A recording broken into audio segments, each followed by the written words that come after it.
Ignacio Marin Garnacha, and this is from Cariñena in Spain. Absolutely, yeah. So Cariñena, which sounds pretty similar to the grape name Carignan. And Carignan, yeah, super famous French grape, but it's originally called Cariñena and comes from Cariñena in Spain. Goes into lots of popular Spanish red wines, but we're talking about Garnacha here, grown in that region. Garnacha is a super popular red grape in Spain. It's a grape that most of you will have drank in Rioja. If you go to Rioja, it's always a blend of at least Tempranillo and Garnacha. It's generally more Tempranillo and Garnacha, but there'll be plenty of Garnacha in there.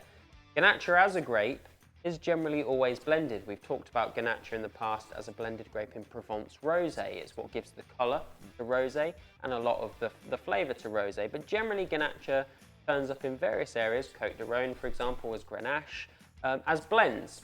And it's actually had a pretty bad reputation up till recently as a single varietal. The thing about Garnacha, it loves the sun.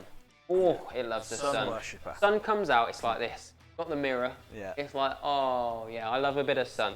But what happens as a result, if not controlled, is it becomes what we call in the wine world flabby. It becomes flabby, and we've all seen them, haven't we? We've all seen them lying out there in the sun.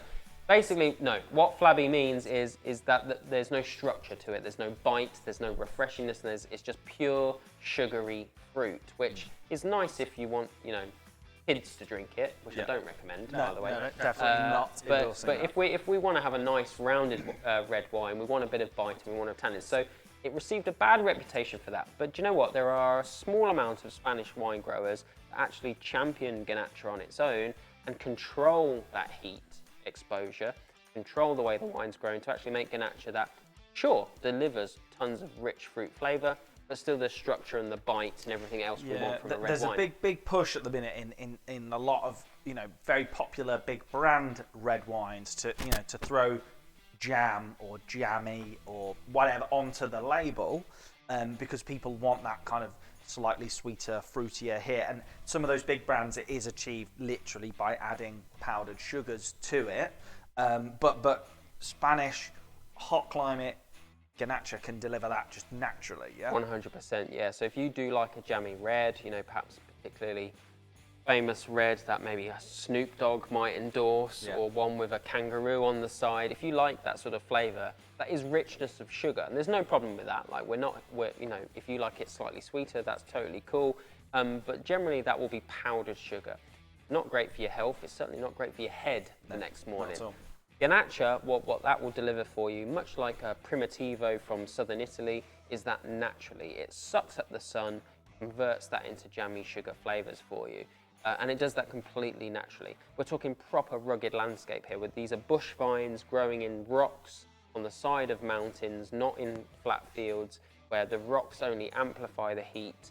We're talking small amounts of yield as well, which means that you get less grapes, you get less wine, but you get more concentration of flavour. And for me, this is the way to drink jammy red wines. Yeah, I suppose, so we're looking at a jammy red here, naturally jammy, not additively. 13.5, so it's not a small player in the field of alcohol. When am I reaching for this bottle?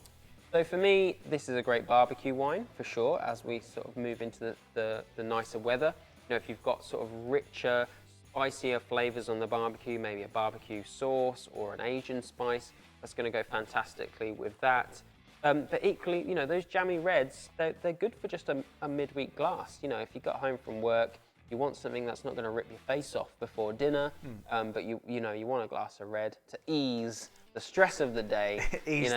Ease the weekend with a nice jammy red. Then this is the sort of thing for you. Yeah, I mean, look, I'm probably going to ditch the criminal-related reds, switch to something naturally jammy, because I think it's just a nice, easy drinking. For sure. Yeah. We've also got oak aging here. Okay. So this is 3 to 6 months in French and American oak. So what do we mean by that? Well, American oak, it gives you those vanilla and spicy flavors that you sort of associate maybe with a Rioja.